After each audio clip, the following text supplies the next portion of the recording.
Memorial मंगल का तो लोग जाके सपेरन के गांव के भारा भगा के आवाजा का है? काहे से कि सपेरा ना लखेरा हम सा।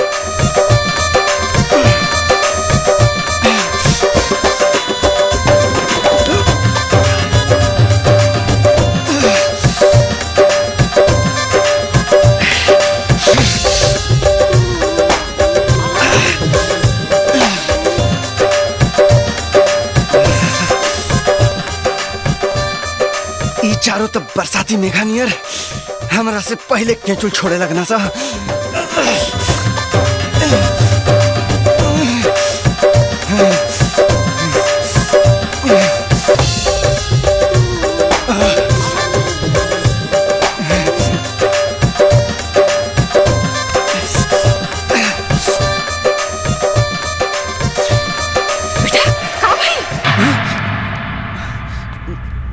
माई माई हमारे कपारे में बहुत दर्द होता थे।